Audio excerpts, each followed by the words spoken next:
everyone, and welcome back to What's Up WID, the World Institute on Disability podcast, where we discuss what's up in the disability community with activists and advocates across the globe. Now, I'm excited for you to join me for a very special episode of What's Up WID, where we are celebrating the Americans with Disabilities Act being passed 31 years ago today. I had a chance to speak with two people who are doing some amazing work in the realm of public policy and independent living, both based out of Florida. Olivia Babis is a senior public policy analyst at Disability Rights Florida. She was also previously the peer mentor at the Suncoast Center for Independent Living in Florida. Sarah Goldman is the director of administration and youth initiatives at the Florida Independent Living Council. She also previously served as a legislative aide in the Florida legislature, and the three of us had a great conversation in celebration of the ADA and discussed the many changes that still need to be made moving forward. And I hope you enjoy today's conversation. It's so wonderful to have the both of you on today's episode of the podcast to commemorate the ADA turning 31. My first question for all of our guests is always, how are you, or in this case, how are the both of you doing today? We can start with Olivia. Sure. I'm doing good. I appreciate you having us on today. We definitely enjoy, having these conversations about disability rights. Unfortunately, it's an issue that doesn't get as much attention as it should a lot of the times. Absolutely, I agree with you. How about you, Sarah? How are you doing today? I'm doing well. I echo off of Olivia. Thank you for having us on here today, and love that we're doing a special feature episode, not only the month of the ADA, but also Disability Pride Month as well. Yes, I'm so excited to have you guys both on. So another question that I always like to ask all of our guests, really to get to know them a little bit better and for our audience to get to know you a little bit better. How did the both of you get involved in the public policy disability inclusion space? And Sarah, you can answer this question first, and then we'll go over to Olivia. So I was born with cerebral palsy, and so just growing up, there have been multiple barriers and challenges that I have faced. A lot of red tape that I had to navigate through certain different transitional periods, going away to college and having to deal with Medicaid and accessing personal care attendants, having to fight to prove that I need care, and then also, transitioning into employment, more red tape of income limits and barriers. And so when you live this life and you see these real life obstacles that are in your way, it makes you want to do something about them, not only to fight for yourself, but also to help make life easier for people down the road. So that's really what drew me into advocacy, was really just my own personal experiences. How about you, Olivia? I think, very similar. I was born with a physical disability, so it's always been kind of that constant fight for the same rights that are just naturally provided to everyone else, whether that was having a free and appropriate public education. There were a lot of fights with school boards. I use a lot of assistive technology to live independently, which is very cost prohibitive for a lot of people with disabilities. This is the community with the highest rate of poverty in the United States. 55% of people with disabilities live at or below the poverty line. But yet the technology that we need access to can cost tens or hundreds of thousands of dollars. And so having access to those programs is important, particularly if you're not on a program like Medicaid that will pay for that. Most people don't just have $100,000 lying around, in their bank account, particularly when we're talking about 20 and 30-year-olds, and especially people that are on SSI or SSDI, especially with, asset limitations and income restrictions. So there have been a lot of gaps where I needed access to services and programs, and just being able to advocate for myself, and then realizing that of course there are other people that are in this position and not wanting them to have to go through those same experiences, and so trying to kind of pave the way and clear a path for those that are coming behind us, so they don't have to share in those experiences, and what can sometimes really be traumatic when you're trying to deal with that. Mm-hmm. Yeah, I've been saying that it seems like the trend, especially within, the social justice, the disability space, of course, that our own life experiences usually guide us to what we end up doing for a living. So definitely, I love to hear both of you guys' stories, and all the work that you guys are both doing is Wonderful. So let's talk a little bit about the ADA. The ADA has now turned 31 years old. But despite the ADA and a number of other landmark court cases, such as like Elsie versus Olmsted, I believe recently turned 25, I want to say. Or actually it turned 22 years old, which just makes all of us feel very old, I'm sure. But despite the Olmsted decision and a bunch of other legislations that have been passed, people with disabilities are still being denied human and civil rights. Why, in your opinion, does this discrimination continue, and why do you think, or what do you think that we can do about it? And we can start with Olivia for this question. Sure. I think there's a lot that goes into that. I think for people with disabilities, we really viewed the Americans with Disabilities Act as kind of a first step. Like, this is great. We have, recognition of our civil rights. We are viewing disability as a societal problem and not an individual medical problem. And that's great. But that was supposed to be a first step as far as I think the community was concerned. Whereas I think the rest of the population kind of viewed this as, okay, we gave you your civil rights bill, no, shut up and go away. I think there's, definitely some flaws in it. It is old legislation and it hasn't really kept up with technology. So, in 1990, when this was signed, not everyone had internet access. So now we're dealing with things like website accessibility that kind of falls into a gray area with the ADA because it doesn't have the proper language that it needs to provide guidance in a lot of these areas. And so we really need updates to it. I think there is a lack of enforcement component that is problematic. We've seen, of course, the disability rights section of the Department of Justice stripped down under some presidential administrations. So they just don't have the staff and the capacity to deal with a lot of the complaints. The complaint process is onerous. Under the ADA, we don't have the same right to civil relief that you do if you're discriminated against based on race or gender. That was kind of one of the compromises that the disability community made when working with the business community in passing the ADA. And now it kind of feels a bit like they're taking that back. So we gave up our right to litigate to sue you when you're not accommodating us, but now they're turning around and saying, well, yeah, it's been 30 years, but we still can't afford this. Well, we didn't sue you for 30 years, so why can't you afford this at this point? Actually. And so I think there is that lack of enforcement. There's attitudinal barriers. I heard a really interesting perspective on this recently where people kind of compared the disability rights movement to the civil rights movement and how they compared but also contrasted from each other. So with civil rights, particularly for people of color, there was kind of a shift in attitudes first, and then we pursued civil rights. But for the disability community, we didn't really have that shift in attitudes. Like, people with disabilities were still pretty much excluded from society. A lot of people still resided in institutional care. And so we kind of pursued the civil rights first, but we still haven't really achieved the attitudinal change that we need to in order to be a more inclusive society. So we kind of worked the process backwards. And a lot of people kind of think that was the angle where we went already and kind of went wrong, that these two should have been done at least in conjunction with each other to make sure that we're changing, the attitudes that lead to discrimination as much as pursuing policy solutions for, ending discrimination. Yeah, I'll jump off of that. I think the attitudinal barriers is a big part of where we're at and why we're not further along. I think it goes a lot with lack of awareness and privilege as well.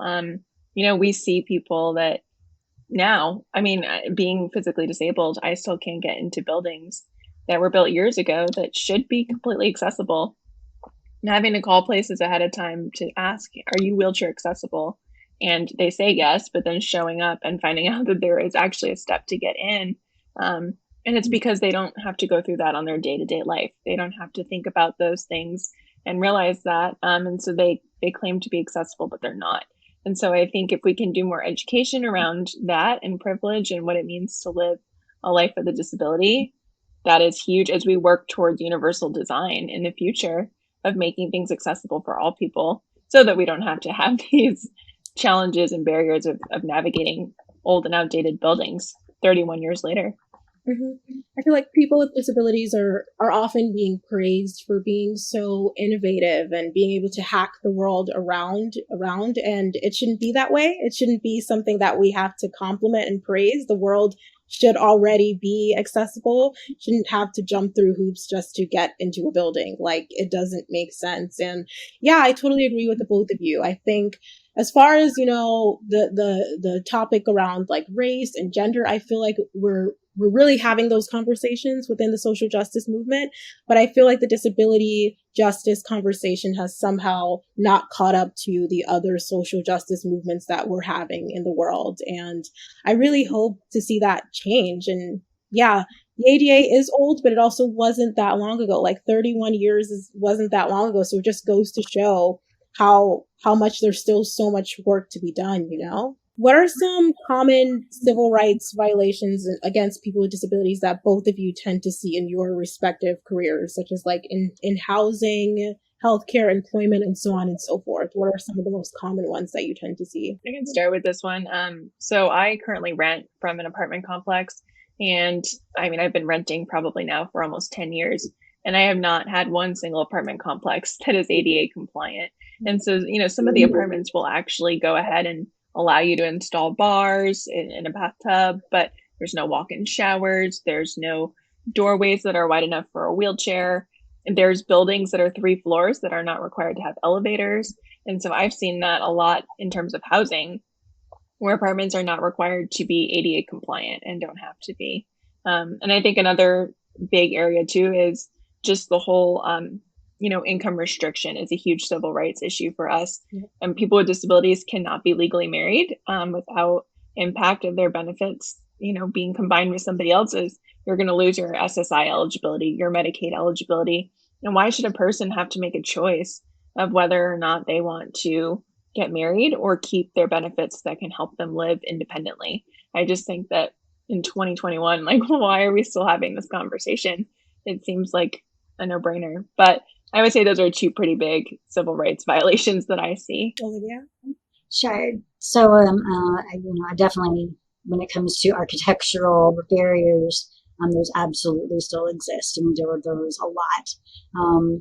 And there's also, bias against the disability community. We're still treated very paternalistically. So, when we're going through COVID, we saw states developing crisis standards of care for their hospitals that were really discriminatory against people with disabilities that just didn't value their lives at the same level that they did other people. There's been a recent study that came out that kind of surveyed doctors and their attitudes toward people with disabilities, and they felt that they didn't provide them with the same level of care or didn't feel like they were able to treat them effectively, and just thought that our quality of lives are so much lower than everyone else. We still see, even though we say we've deinstitutionalized people with disabilities, we still stick a lot of people in nursing homes and ALFs and ICFs and all of these congregate care facilities. And we saw how that affected people with disabilities during COVID. Like, these were the people most affected, particularly at the beginning. And there are facilities where 70% of people that live in them acquired COVID. There are places where 50% of the people that lived there died. And so I think it didn't get as much attention as it should have. Like, we were focusing on, deaths in general, but not really emphasizing the fact that this is the problem with congregate care. And the disability community has been screaming about this for years, and even saying that these places are petri dishes. They are ripe for this type of thing to happen. And that's exactly what happened. So we really need to be making sure that people have choices on where they can live, that we are following the Olmstead decision, that we have home and community-based support services, that people aren't waiting on lists for decades to receive services while they're watching their life pass them by. And also with one of the things here, that's national, that has gotten a lot of attention lately. And it always happens when, famous people, of course, run into this. But with the Britney Spears, of course, conservatorship, we don't know how many people in the United States are under guardianship. A lot of states don't track this data at all. So we have no clue. It's suspected somewhere in the millions. And a lot of times, people are placed unnecessarily under guardianship. And that isn't to say that there aren't times when this is appropriate, but not nearly as much as it is used. Making poor decisions is not a lack of capacity.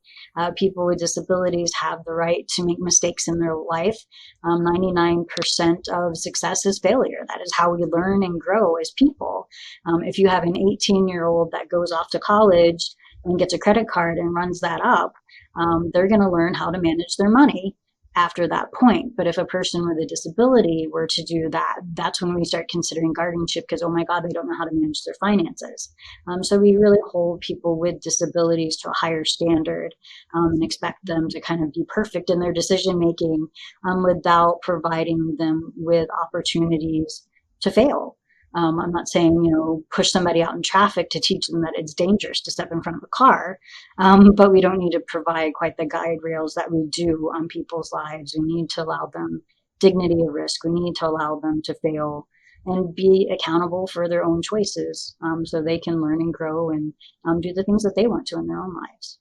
Mm-hmm. And I think something that goes along with civil rights too is that we talk about in the disability community self-advocacy, empowerment, freedom of choice, independent living, and how can we push these things forward and encouraging people to be empowered and live the life that they want when all of these civil rights issues are still right in front of our faces and make it very difficult to accomplish those basic things that we are fighting for and advocating for. Mm-hmm. Yep. That was actually my next question. But even before we get there, I want to circle back onto a couple of points that Olivia made, because amazing points. On the subject of congregate settings, I feel like I'm originally from New York. I recently moved to Chicago, but in New York, there was a big scandal with the governor of New York with people dying in nursing homes. And it was getting mainstream news coverage for a while. And then those harassment allegations came up, and then it overshadowed that conversation. So I think a lot of it is the 24-hour news cycle, right? We start to talk about these stories and then they get caught up, like something else happens and it's all about entertainment, and somehow the nursing home stories get lost in that cycle. And obviously those allegations deserve to be heard. I'm not saying that the nursing home conversation should overshadow that conversation, but I'm saying that we can walk and chew gum at the same time. It doesn't have to be one or the other. Definitely it's a problem within, I would say, news media in our country that we don't give attention to people with disabilities because it's not glamorous for the news media. We really need to change those mentalities for sure. So I think that was an awesome point. And yeah, totally agree. Your thoughts on the Free Britney movement, so true. Definitely. We actually just recently have a new blog post up about it, about the idea that if a celebrity like Britney Spears is having issues and fighting for the past 13 years to get out of her conservatorship, what happens to people with disabilities who don't have millions of dollars, who don't have celebrity behind them? So it's definitely, I'm glad that we're talking about it, but I definitely want the Free Britney movement to be more about disability justice and less about just fandom. So I'm hoping that it goes in that direction for sure. WID is currently seeking people with disabilities to evaluate the accessibility of products and services offered by various companies. During our sessions, participants are given a list of tasks and asked to provide feedback as they attempt to complete them, and you will be paid for your time. So if you're ready to help make products and services accessible to people with disabilities, here's your opportunity to make that happen. Fill out an application to become a user tester today by visiting our website at www.wid.org/user-testing-application. So on the subject of advocacy, what can people with disabilities do to, advocate for themselves and seek counsel when they're experiencing discrimination? What can be done? I think first, of course, they need to be aware of what their rights are. What is in the ADA under Title I, to know, when they're applying for jobs, that they don't have to disclose a disability if they don't want to, that if they're in an interview, they have to be provided accommodations, that they do not have to divulge information on benefits they're receiving, and it's actually illegal for someone to ask them that, and to know, what public accommodations they're entitled to. So I think there's some responsibility in the disability community to be aware and knowledgeable about those things. And we need to make sure that information is accessible to people. Not everybody wants to read policy or has the ability to read policy. So we need to make sure that this information exists in formats that are accessible to people with disabilities. And then, just kind of working with groups, they can call, of course, the P&A networks for any time that they have problems with need help with self-advocacy or information and referrals for organizations that are in their area that might be able to offer assistance. We can offer legal advice when it's needed as well, but just having kind of an information list of organizations that can kind of intervene. But we need to be educating them, when they're in transition, particularly from high school and moving into adulthood, on how to self-advocate. And I think that's a skill that they're not taught a lot of the times. Depending on the type of disability, they may be in self-contained classrooms or in center schools. And so they're not receiving this information. A lot of times the schools push them towards guardianship. And so we really need to be teaching independent living skills, self-determination in the schools so they know how to advocate for themselves when they get out. I also think there's a lack of mentorship too. I mean, I know when I was growing up, I really didn't know any other individuals in wheelchairs until I was about 12 years old. It was my first experience meeting a friend with a physical disability. And so the lack of representation around me sort of isolated me, and therefore I didn't learn how to advocate for myself. I didn't know people like me. I didn't have the disability community to build me up. And so if there's one thing I think could be beneficial is that we mentor the next generation. We really show them, here are your resources. Here's some things you might experience. I'm here. This is my experience that I've been through, and I want to guide you because I never had a mentor. And I think if I had, there would have been a lot of barriers that I may not have faced as head-on strong. And so I really want it to be my mission to be able to be a mentor to the next generation and be that person that they can come to learn about self-advocacy and all of their rights that they need. They're also not educated on disability history. We're not included in history books. Even, in the Holocaust, we don't talk about disability. And people with disabilities were the first people to die in Germany's T4 program.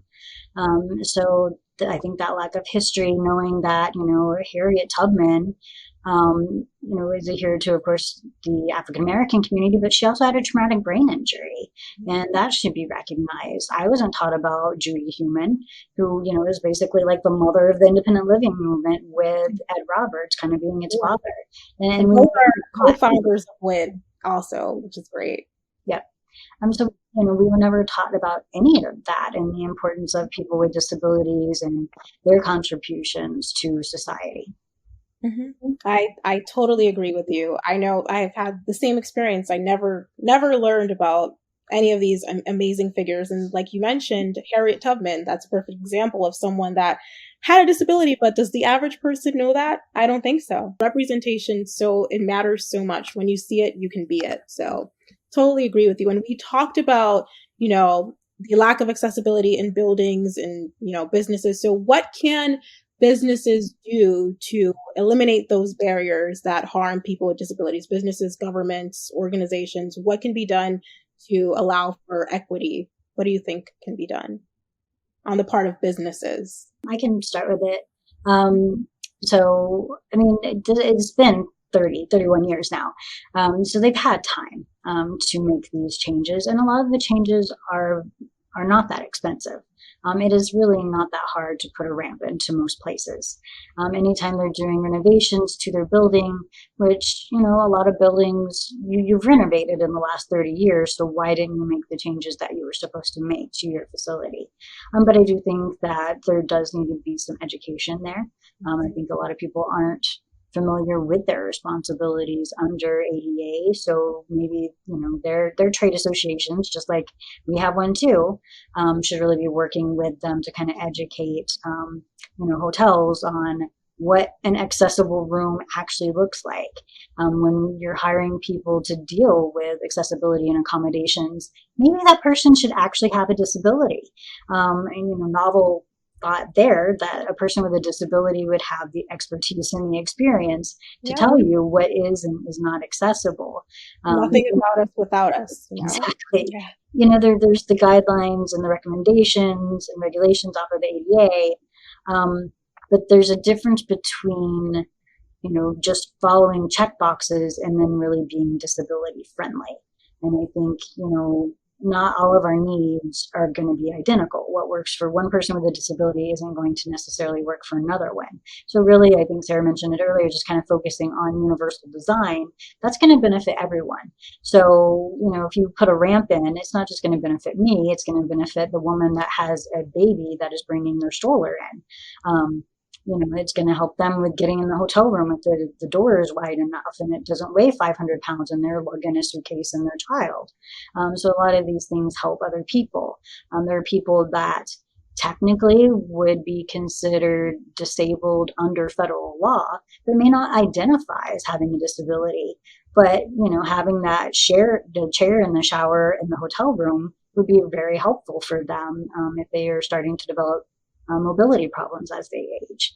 So I think just having a lot of these things just kind of in place and thinking about that just as a society to be inclusive of everyone as much as possible is really kind of the strategy that we should be taking. What are your thoughts, Sarah? Yeah, I agree with everything Olivia said. As much as I don't always like to have to be the educator, sometimes I feel like I have to be, because that is the only way sometimes that people know what is wrong with the building or what is wrong with a barrier. And I try to pick my battles every day of wanting to advocate for something and being exhausted, but also needing to be the squeaky wheel, because without that, we're never going to be able to make that change. And they're never going to realize what is wrong because they don't recognize that due to their privilege. So I hope in the future, like Olivia said, we can work towards universal design and have self-driving cars. That's going to benefit everybody. Right now, transportation is a big, big battle for people with disabilities, and coordinating that, lack of accessible Ubers in cities, ways for people to get around. So it's all of those different things that I hope that as we make more technological advances in the future, we'll start to see less barriers that people with disabilities face. Mm-hmm. I think there's a recognition of, no issue exists in a vacuum. They're all interconnected. So lack of transportation can lead to unemployment. Income restrictions also contribute to unemployment. When you're living in poverty, you can only afford to do certain things. So if we were to provide community supports for people without putting income restrictions on them and they were allowed to earn income, then we have people with disabilities that are becoming taxpayers. They're purchasing homes. They now have transportation that they can afford. And then they can, enter the workforce, and, it provides them opportunities for recreation, go do things that they weren't able to do. So one kind of leads to the other, which leads to the other, and it's kind of this cascade effect. And once we kind of start that, I think we could address some of those issues. So it's not just the civil rights issue. Like, this makes economic sense, and it doesn't make sense to me, this rationale of, well, we're giving you a free handout, so we want to make sure, we keep you on this brink of poverty and you can't have more than somebody else. But that restriction, and, it's commonly referred to as work disincentives, I call it work prohibition, is really what it should be called. And so if we were to stop doing that and allow the disability community to participate in society and be fully integrated and included, they're going to be contributing more as well. And so that's actually going to decrease the costs of a lot of these programs. Exactly. Yeah, I agree with that. And something that I experienced when I graduated from getting my master's, I had a work incentives planner that told me that I should work part-time, that I should go on Section 8 housing. And that was such a discouragement as somebody who has worked so hard to get to where I am today, to then be told to live off of disability benefits. Like, that is not a life that we want to have. We have goals and dreams and ambitions just like everybody else. And so it's, how do we build up individuals and encourage them to reach their potential?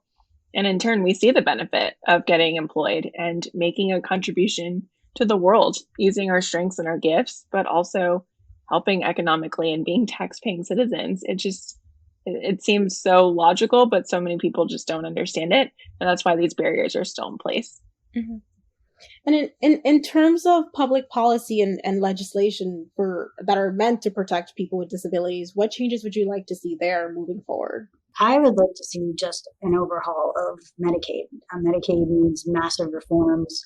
when this program was established, it was established on the premise that people with disabilities primarily lived in institutional settings. If you were disabled, you could not work. And we now know that's not true. More and more people with disabilities are living in their communities. Granted, unfortunately, most of the times it's still with family, but at least more getting out of institutional care. And we do know with the right accommodations, most people with disabilities can work, at least, to some degree. So this program needs to be reformed to reflect that. And we haven't done any significant reforms. There's been a few, like Ticket to Work, but that requires cooperation from the states. That has not happened. So in Florida, we never did Medicaid buy-in. So Ticket to Work, okay, that lets you keep Medicaid for 2 years after you start working, but then what? A lot of times private insurance doesn't pay for the same services that Medicaid does, and you might need that in order to even get to work. So do you have to quit your job after 2 years? And then it's very hard to go backwards once you've entered the workforce, because now you have employment experience. And so Social Security is kind of giving you side eye, like, well, you worked before, why can't you anymore?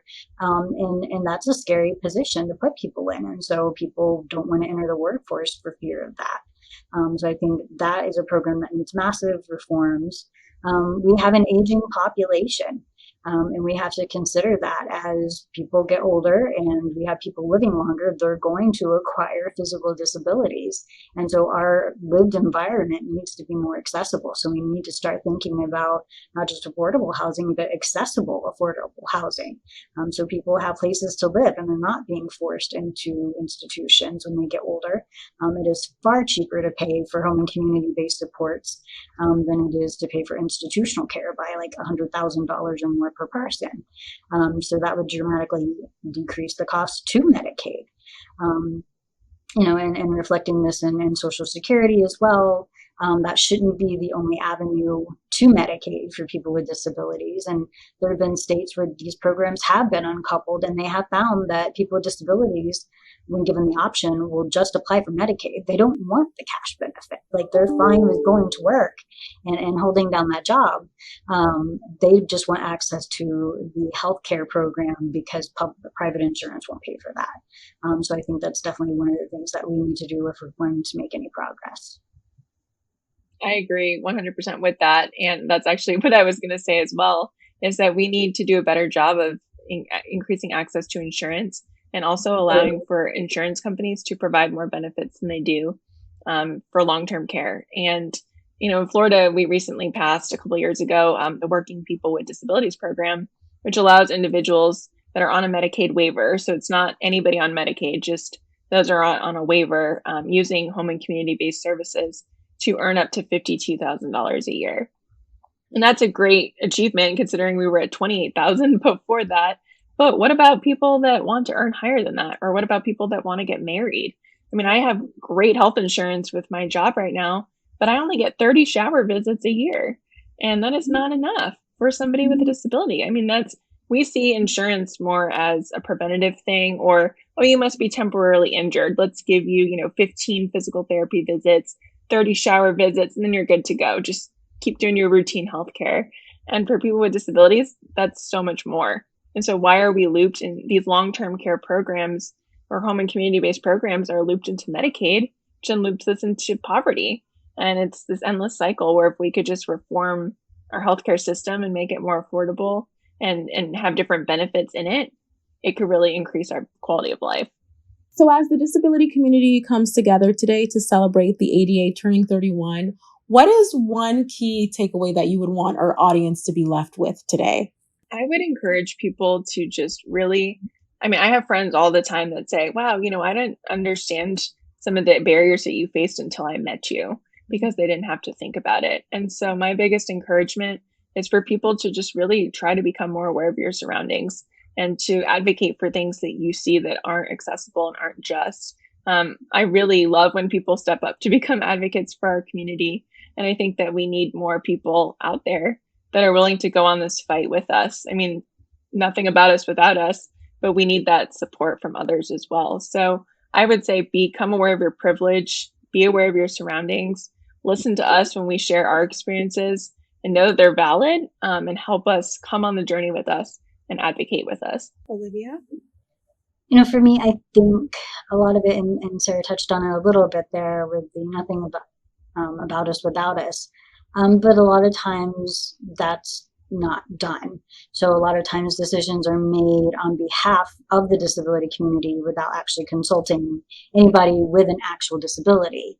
We still allow allies to speak on our behalf.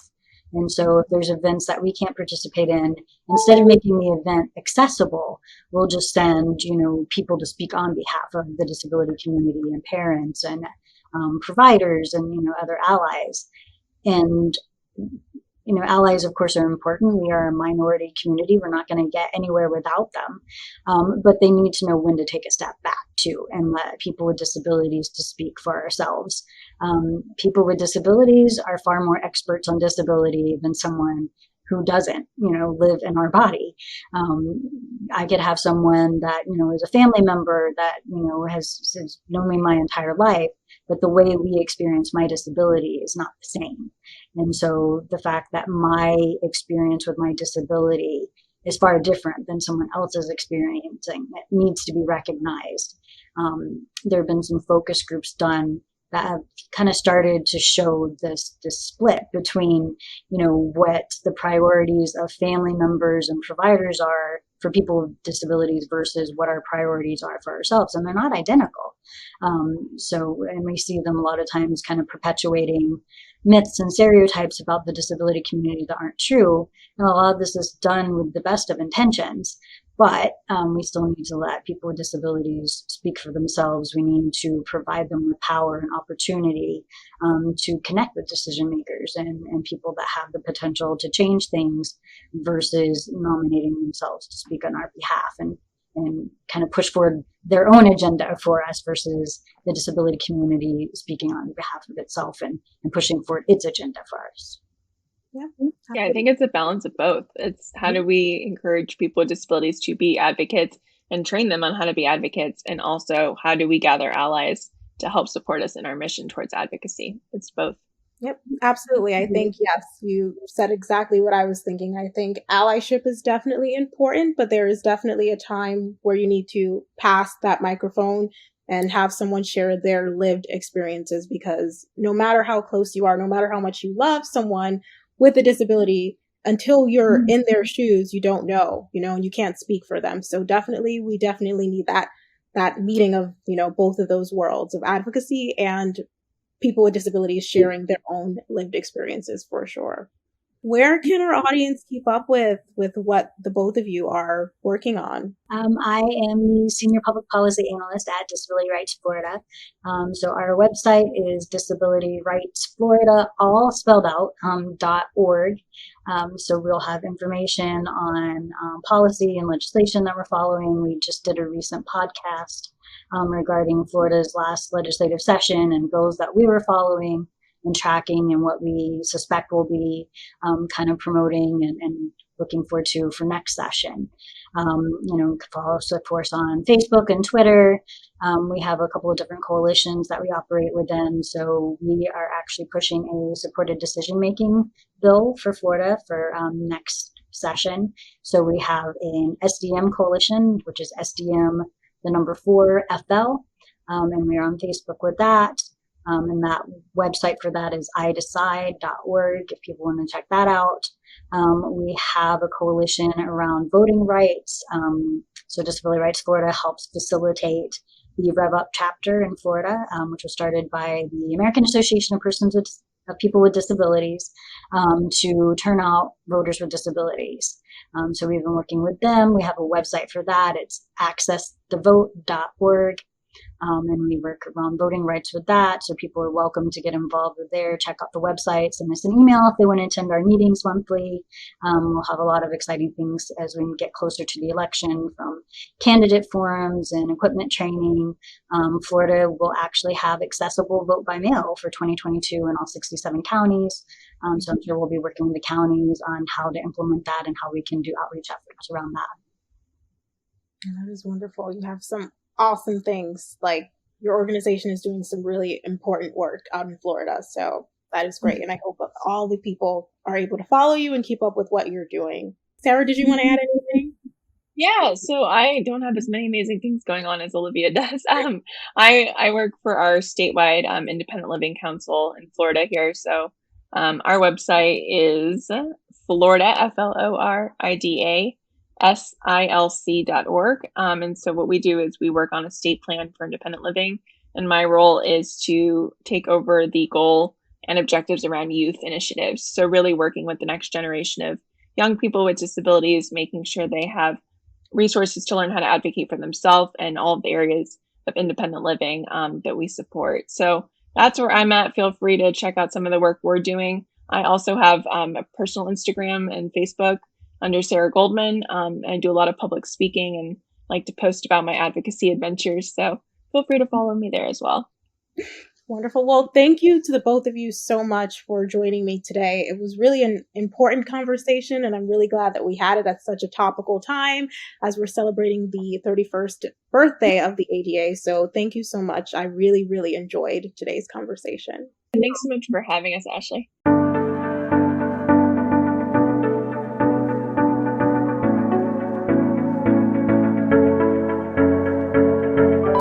It was really awesome to have this conversation with Sarah and Olivia and come together to celebrate the ADA turning 31 and all of the amazing strides that the disability community has been able to make since 1990, while still acknowledging that there is still much work to be done. So, the ADA was written at a time where things were quite different.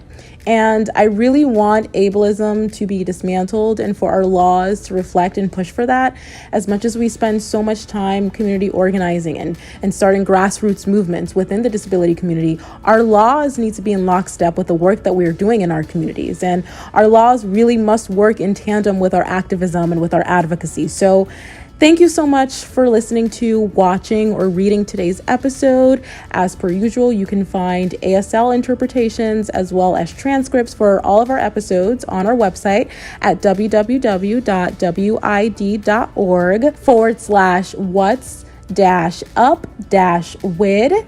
And in our famous last words here on What's Up WID, to paraphrase one of our co-founders, Ed Roberts, we need to get out there and change the old attitudes so we could build forward better. Thank you so much once again, and I'll talk to you next time.